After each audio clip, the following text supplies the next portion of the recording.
เนาะรอเข้มเนาะบุษบาเอ้ยใช้ใกล้ๆโชคดีแล้วรอแท้นี่รอตัวจริงกับแบบนี้ป่ะไม่บ้าสมาร์ทเลยเข้มเนาะรอคิ้วกงโอ้เท่เด้อบุษบา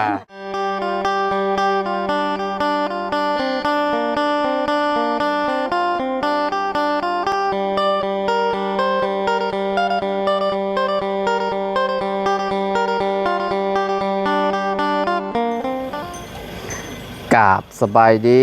สวัสดีพ่อแม่พี่น้อง FC เบิร์ดสุขุสุคนเนาะบอกว่าจะอยู่ในและกระต่างประเทศเด้อพี่น้องมาพบมาพ่อเนาะกำเฮาคือเก่าคือเดิมพี่น้องเพิ่มเติมคือเข้ามาหาทางน้องบุษบาตากลมพ่อแม่พี่น้องเนาะหลังจากที่โอ้บ่ได้เข้ามาหาน้องเพิ่นนี่ก็ค่อนข้างสินานหลายๆพี่น้องเนาะหลายเดือนแล้วแหละเนาะบ่ได้มาหาน้องบุษพี่น้องเอ้ยเนาะได้ยินข่าวว่าน้องเพิ่นนะกลับมาแต่เฮ็ดงานแล้วว่าซั่นเนาะก็เลยอยากเข้ามาเยี่ยมมายามเพิ่นเนาะเอาเดี๋ยวเข้าไปหาทางน้องบุตรเพิ่นพี่น้องอยู่เพื่อนอยู่ซานเพิ่นพุ่นแหละเนาะว่าเป็นจังได๋เนาะไปเฮ็ดงานเหตุการณ์คือได้กลับมาบ้านแล้วเนาะเอาไปหาน้องเพิ่นกันเลยพี่น้องมาพี่น้องเนาะสวัสดีบ่าววุ้นเด้อโดยสวัสดีพี่ตู้โอ้เฮ้ยนายเปิดเลยฮะไปโอ้บ่ได้เห็นกันดนเนาะโดยแม่นบ่เราว่าแบบนั้นบ่เออพี่น้องเนาะมาขออนุญาตเนี่ยนิบไม้เนี่ยน้อยนึงเนาะดนแล้วได้บ่ได้พ่อกับน้องบุษบานี่พี่น้องเอ้ยเนาะจักเดือนแล้วบ่บุญมาเขา2-3 เดือนแล้วมาเนาะอัศเมเป็นได้น้องอยู่ดีมีเฮงอยู่บ่โดยอยู่ดีมี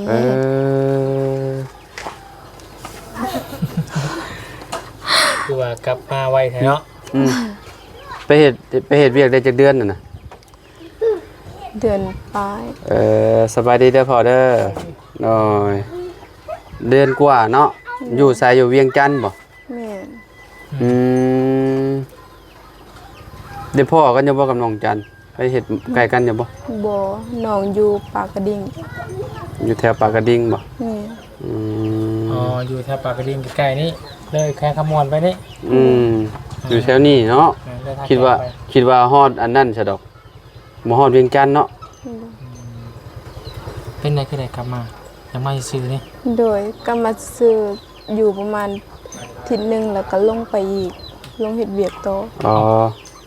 แสดงว่ามาพักผ่อนมันมีแนวอย่างมีแนวนะมาฮะมีแนวบ่ผู้บ่าวสิมาขอได้นี่บ่อาจจะแม่ฮะแม่คักแม่ประตูสิได้ลูกเคยแล้วโอ้คนทางไหนน่ะทางแถวเวลามื้อใดขอเพิ่นมาขอมื้อใดประมาณอาทิตย์นึงหมดเดือนนี้แล้วก็หมดเดือนนี้แล้วก็สิไปเฮ็ดเวียกต่อคือว่าคือการหั่นน่ะไปนำกันบ่โดยโอ้อันนั้นเซตหาสุมาเด้อเนาะสิมาอันร่วมยินดีเนาะว่าบุญเนาะเรียบร้อยบาดนี้พี่น้องเนาะน้องมุดเป็นฝั่งเป็นฟ้าแล้วบาดนี้เมื่อเดือนนี้เนาะเพิ่นสินัดหมายกันมาขอเนาะโดยมันทางฝ่ายชายมาเยี่ยมมายามแล้วบ่โดยไปแล้วหากับมือกี้นี้อ๋อกูบ่เบิ่งรูปก็ได้ติเนาะได้บ่เบิ่งรูปในเฟซได้บ่ได้อยากเบิ่งตัวจริงกันแล้วเนาะบ่ทันจำเลยว่าสิเป็นได้ลูกเคยประตูลูกเคยโอเคอยู่บ่ยังบ่ทันเฮ็ดลูกเคยนะเอ้าจังว่าบ่เห็นซ้ํบ่พอเฒ่ายังบ่เห็นซ้ํบ่เห็นนะบ่จื้อบ่จื้อซ้ํอ้าวบ่ได้ฮู้คั่นเห็นอยู่แต่บ่เห็นหุ่งบ่เห็นตาหมายมันปีนรถประตูเห็นบ่ชัดไม่ได้ปักมันโตมาแต่ผู้บ่าวบ่พ่อแม่ยังบ่ได้มาบ่ยังโอ้ยจักเอาจักบ่ยังจักมานี่จะไปเบิ่งผู้เบิ่งเมืองเพิ่นห่วยแล้วว่าแฟนเจ้านี่ครั้งแรกว่าคนมานี่ โดยครั้งแรก อ่า น้องเมื่อแตะเวียงเราก็มาหา อืมจักปีเลยรู้สึกว่า สอบปลายปี โมเมนต์คนเก่าครับบ่หรือว่าคนใหม่ บ่มี เออคนใหม่เนาะนี่เนาะ โดยหักกระพบประมาณ2 เดือน อืมดมกันถือว่าโอเคเนาะ โดย อืมก็ดีแล้วเนาะคันว่าเพิ่นดีกับเฮาก็เนาะ งามก็ดีนะ ก็ เนาะ ก็ดีนํเพิ่นเฮ็ดเวียกอยู่วิละบ่เพิ่นเป็นคนอยู่พุ่นเลยบ่ แม่นเราเป็นคนที่เวียอยู่ละ อืม เราเป็นอัน พ่อกันใน Facebook เนาะ แม่น งานพอกันตัวจริงมื้อนี้ต่างคนต่างบ่ได้ตื่นกันติ บ่ ตอนลมกันน่าสิเปิดกล้องคอมมืออยู่แล้วว่า เปิด มันก็สิบ่แตกต่างกันบ่ได้แล้วว่ากับอันตัวจริงกับในกล้องเนาะ แตกต่าง ตายอยู่ แตกต่าง ฟิลเตอร์เนาะ อันผู้ชายก็โอเคอยู่แล้วว่าชูงบ่อันซ้ำ คนเตี้ย เตี้ยกว่าเจ้าบ่ โดย ซ้ำชุมอ้ายนี่บ่หรือว่าจังได๋ บ่ เรียกว่าอีก โดย บ่ความสูงหั่นแหม ความสูงอาจจะลื่นอาจจะ ลื่นทุกข่อย ลื่นหน่อยนึง บ่อันเว้าหมายแบบว่าเรานะครับชุมอ้ายนี่เปรียบเทียบกันนี่เราเตี้ยกว่าชุมอ้ายบ่ บ่ พอปานกัน แม่น ก็บ่เตี้ยได้เนาะ ธรรมดาคน ธรรมดาประมาณเมตร60กว่าเนาะ แต่ว่าเตี้ยกว่าน้องบุตรเนาะ เตี้ยกว่าน้องมุดบุษบานี่เป็นคนหุ่มห่างเพิ่นใหญ่เนาะ สูง ดีแล้วเพิ่นจะบ่กล้าเถียงเนาะ ใส่มัดหนึ่งลมหุ่มเลยดิ โยก เป็นตู้เราก็บ่ได้ฮู้อิหยังแต่ก็ยิ้มตลอดแล้วตู้เนาะ สมัยกิน สิได้ล้านแหละได้สิได้ล้านเคยแหละ กินแล้วก็มา ได้อยู่บ่ปลาน่ะโคมื้อนี่น่ะบ่ค่อยได้บ่เดี๋ยวนี้ เดือนหนึงไปไปหาปลามองมันยัง บ่ค่อยเห็นหุ่งบ่ ไปลุงเอาไป อ๋อ อืม เราเดิมฟังแห้งแล้วเนาะ ตาเริ่มมัวเริ่มหยังเนี่ยหายากเนาะโอ้อันนั้นมองเฮ็ดอยู่เฮ็ดกินบ่นั่น เจ้าผมมียังงง โอ้ ขาดปกติตอนนั้นคั่วบ่ แม่นบ่เพิ่นครัวเพิ่นเฮ็ดบ่อนดังฟืนดังไฟ ช่วยได้ ได้เงินมาจากล้านบุตร อาเมือ หึ 3 ล้านแล้วก็ยังเหลือล้าน7แล้วก็ซื้อเขากระสอบหนึงแล้วก็ อืม อันนั้นใส่หนี้พี่น้อง700,000แล้วก็หมดเลยบ่เหลือหยัง เอาบัตรไปได้ใช่บัดนี้ เบิดไปละหัวหน้าจ่ายให้ บ่น่าใจให้ แม่น เนาะ รู้ว่าได้ตกลงปรงใจกันแต่งงานกันนี่ผัวแล้วมาอยู่นำบ่หรือว่าจะไปอยู่นำผัว อยู่นำพระเจ้า จะไปอยู่พุ่นบ่ อาจจะแม่ ให้สิเบิ่งพอบ่ผู้ให้เรามาอยู่นำ เราบ่อยู่พอเรากับเขาบ่มีไผเบิ่งมีแต่เราผู้เดียวหาเงินสร้างครอบสร้างครัว บ่มีพี่น้องจักคนน่ะทางผัวบ่มีเลย บ่มี เป็นลูกคนเดียว มีแต่ราผู้เดียวแม่ ลูกชายเดียวเนาะอืม พอเรากับเฒ่า อืมเฒ่าสำคัญกับพ่อจังนี่บ่ บ่พอข่อยยังนมพอเราเฒ่าเอง ฮะ โอ้เท่าก็อีก พ่อเรายังเฒ่ากว่าพ่อเจ้าอีก แม่ ว้าเอาคือแบบเราได้เมียแบบได้เมียน้อยบ่เมียหนุ่มบ่เลยนั่นแหละเราก็เฒ่า แม่นเมียเรายังนม แสดงว่าเฒ่าได้เมียเด็กเนาะลูกก็อายุประมาณ20ปลายนึง อืม ไม่ใช่รูปนะขอเบิ่งหน่อยได้บ่แพม โอ้ เปิด ผู้สา ภาว พ มา มา เนาะ โทรศัพท์พระเจ้า โทรศัพท์ไผโทรศัพท์เจ้า ใครนี่ โทรศัพท์ผู้บ่าวบ่ แม่น โทรศัพท์ผู้บ่าว โอ้ใช้โฟนอีก iPhone ยังบ่นี่ iPhone X บ่เปลี่ยนกันใช้แล้ว เพราะ นี่ ว่าตัวหูกอดกันนะ บ่ รูปถ่ายนำกันแล้วเนาะ ลูกคู่หรอวะ รูปคู่เลย อืม เซ็นบ้าๆน้องวุฒิบานเนาะไม่ตู้ก็จะเบิ่งนำโอ้ โอ้ หน้าตาดีอยู่เด้เนาะโอ้หล่อเนาะหล่อเข้มเนาะบุษบาเอ้ยใช้ใกล้ โชคดีแล้วโลแท้นี่ ๆหล่อเอ้ยตัวจริงกับแบบนี้ป่ะ แม่ ว้าวเฮ้ย สมาร์ท เนี่ยเอ้ยเข้มเนาะหล่อคิ้วกงโอ้เท่เด้อบุษบาร อตัวนี่น้องสบาย รอเฉพาะกับเจ้าอันว่าเม่นบ่วะน้องหัวบ่น้องหัวเป็นเพื่อนกันอยู่กับน้องอันเนาะแต่เนาะ แม่ เห็น เอากะผู้บ่าวเก่าน้องหัว หึ ผู้บอกกับน้องหัว แม่ นี่ไง แม่ แหละ เจ้าตอนยังอยู่เฮ็ดเวียกเป็นรปภนะ เราเป็นรปภบ่ บ่แม่นน้องหัวหั่นนะตอนเป็นเวียกอยู่เป็นรปภ ขอบคุณคนนี้ แม่ อืม ครบไปจักเดือน2 เดือน 2 เดือน เขาจะมาแต่งแท้มาขอแท้บ่ แม่นเอากะน้องไปเฮือนเจ้าแล้ว อ๋อไปแล้ว อืม พ่อแม่กับเจ้าว่าจะได้ทางนั้น เอากะก็ว่า โอเค คันหักเทละมาขอ อืมอืม อ๋อดีใจนำแล้วซะเนาะได้สมมุติมุ่งมั่นปรารถนาเป็นครูครองที่ดีแล้วกันพี่น้องเอ้ยเนาะแล้วก็ได้ดีใจนำเนาะดีเลยเนาะตาหล่อจังเนาะ แม่หน้าตาดีอยู่เราก็เท่อยู่เราก็ แล้ว ได้ หน้ามากกับใคร ผู้เดียวแล้ว อืมเรามาก็ถึกจังหวะพากันเว้ากันอยู่กับบ่บุญมื้อนี้ว่าเห็นน้องบุตรมาแล้วว่าไปเยี่ยมน้องบุตรนะปะว่าพอดี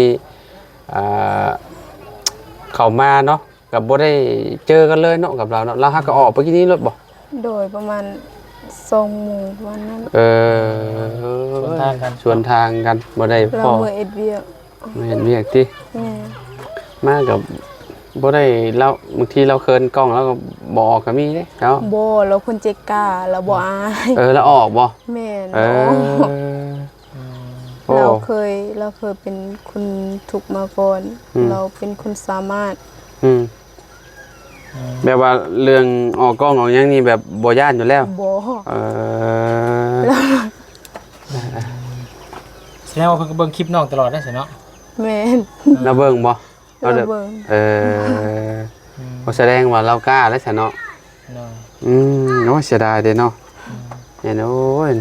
มานั่งลมกันกับน้องบุตรโอ้ครั้งแรก เนาะ มือได้ขออย่าลืมบอกสมัยได้ เนาะ เนาะสิได้เข้ามาแสดงความยินดีนำเนาะน้องบุตรพี่น้องเอ้ยเนาะ โทรศัพท์ก็เป็นกันใช้บ่แลกกันบ่ โดย โอ้แลกโทรศัพท์ใช้บ่ได้ ถือว่าไว้ใจกันแหละเนาะโอเคแหละ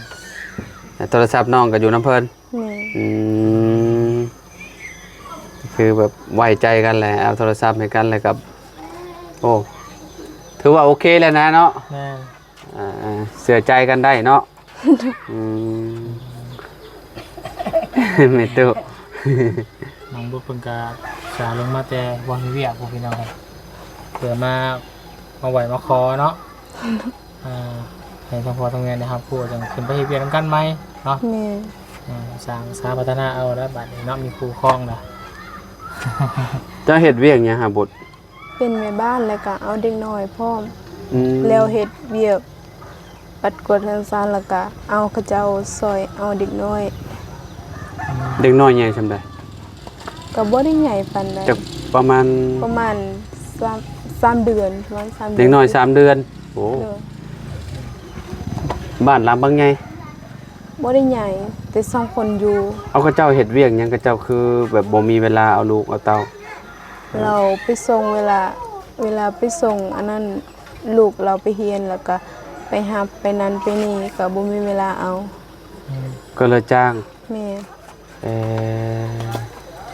เพราะว่าหลายคนมีเงินเนาะอยากจ้างก็ได้พี่น้องเนาะแบบเมื่อยเอาก็จ้างเอาไปเมื่อยแบบบ่อยากเอาลูกเอาเต้าก็จ้างคน สบายอยู่เนาะงานเนาะบ่นั่นปานนั้นเนาะบ่นักปานนั้นเนาะ บ่ขนาดใจดีพ่อมเวลาน้องเมื่อนี่เราก็ใจให้ค่ารถ อืม เมื่อคืนนี้เราก็โทรว่ามื้อใดสิขึ้นมา เฮ็ดอยู่เฮ็ดกินให้เพิ่นอยู่บ่ซะหรือว่าบ่ได้เฮ็ด แม่นเฮ็ดกินให้เพิ่นตื่นแต่เช้าประมาณ 5:00 นแล้วก็นึ่งข้าวแล้วก็ปัดกวาดเฮือนซ่านแล้วก็เฮ็ดกินให้เจ้า อืม ก็เมียนไว้แล้วก็เลยทูเพื่อนแล้วเวียกประมาณ7 โมง 8 โมงปานนั้นแล้วเวียกแล้วก็เอาเด็กน้อยพอ อืมโดยแม่ว่าพี่น้องเจ้าอันผู้ที่ว่าไปเฮ็ดเวียกนั่นละชุมลาวมาแล้วบ่ซะหรือว่ายังบ่ได้มาบ่ มาแล้วแต่ไปอีก มาแล้วไปใหม่บ่ แม่ อ๋อ เฮ็ดเวียกบ่ มาชื่อมาเขาตัวเองแล้วมันมีอย่าง มาแล้วบ่ได้มีเงิน บ่มีเงิน มันมีแต่2 ล้านเขาให้ โอ้โกย แล้วก็ไปเฮ็ดบ่อนใหม่อีก เงิน10ไปล้านนำเข้าแต่ว่าเขาเจ้าบ่ให้ให้มาแต่2ล้านโกยพี่น้องเอ้ยเนาะ ให้หน่อยเถอะ กับฮู้มัน คือเขาเจ้าใช้แรงงานละล้านนะนี่นะ แม่ แบบมีแต่หาเวียกหม่องใหม่เฮ็ดดีกว่า แล้วลงมาแล้วก็เฮ็ดเวียกบ่อนใหม่เราบ่เฮ็ดแล้วบ่อน บ่อนเก่าบ่เฮ็ดแล้ว บ่ แต่ได้จักเดือนแล้วก็จะเอาไปเฮ็ด แล้ว มองใหม่น่ะ เดือนปลายนั่น อืมได้ฝากเงินมาให้พ่ออยู่บ่ซะหรือว่าจังได๋ เรายังบ่ทันฟัง นั่นเงินเท่าใดเงินเท่านั้น จิต ยังบ่ทันออก เนาะเฮ็ดงานเด้แทบเป็นแทบตายบัดคือเจ้าบ่จ่ายเงินแน่น เอา อนเนาะ 5 คนนะบ่ได้เงิน เออ บ่ให้เงิน เนาะ ปากเขา ใครในเนาะตู้เนาะบัดนี้ได้นอนเฮือนหลังงามแล้วเนาะแบบว่าบ่พ้นบ่หัวซะแล้วเนาะถือว่าโอเคแหละอยู่ดีแล้วบัดนี้เนาะมได้ยังมาให้พ่อตู้เรากิน มื้อนี้น่ะ อืม ซื้อปิ้งไก่ที่สโปนแต่เราบ่ได้กินไก่ เราบ่กินไก่ โดย เรากินไก่บ่ได้เจ็บแข้งเจ็บขาบ่ บ่แม่นเรากินยาโต อืม โตพอต้องฟังไทยหั้นนะฝากมา อืม กินเค้กข้าง อืมอืม บ้วยขอวานนี่ครับ อืม เพาะ บ่ตูนเอามาให้บ่ เจ้า ๆแม่ อืม ยาได้ ยาเนาะ ยาเจ็บเอว อืม มันเน่ามาเลย เออ ปลาเม็ดมันโตแล้วนะครับแบบต้มกิน ต้มกินเนาะ มีแต่มือมาคอยลืมส่งหากันเด้อ อืม เสียเป็นสกขีพยานให้ถ้าว่าได้อยู่ถึงมือเขาขึ้นมาหน่อยอาจารย์เนาะ แม่นถ้ามือบ่ถือกับบ่ได้เห็นกันแล้วเนาะเนาะ โอ้ยนี่ก็ฉันนี่คือการก็ไอ้ก็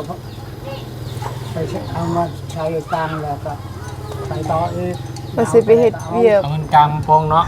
แม่นสิมีใบยังยืนแล้วก็ไปเฮ็ดเวียกต่อ เอาแล้ว ไปเฮ็ดเวียกนำกันแล้วก็ แล้วเฮ็ดเวียกแล้วก็มื้อใดมีเงินแล้วก็แต่งเอา แต่หาเงินนำกันนะว่าไงเนาะ ห้างนั่นนี่นะ หาเงินนำกัน ทำไมก็เบา หึ ก็ห้า พอหางลึกนึง อ้าวเหรอ ซ่า อันนี้แหละลูกท่านใส่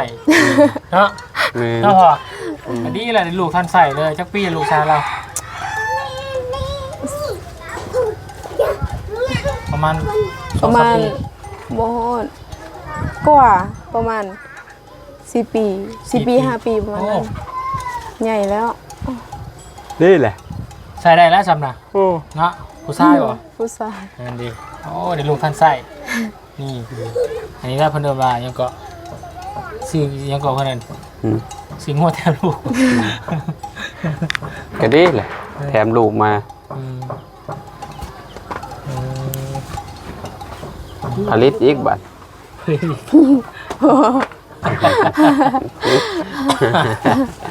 โอเคพี่น้อยเนาะ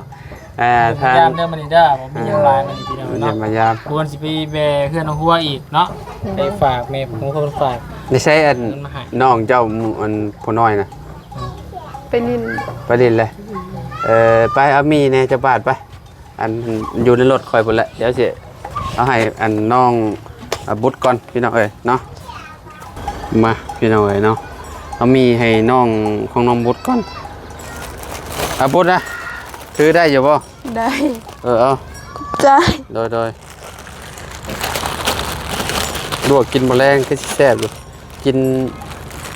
กัดกับกะปิโอ้ยมีสุดยอดแล้ว มาเอาไข่มา บะบุญเอาไข่บ่โอ้เป็นแทะเลยโอ้ยคักเอาไปลวกเด้อ โด อยู่ดีมีแห้งพ่อกันใหม่มีข่าวดีแจ้งชุมไม้เด้อ โดย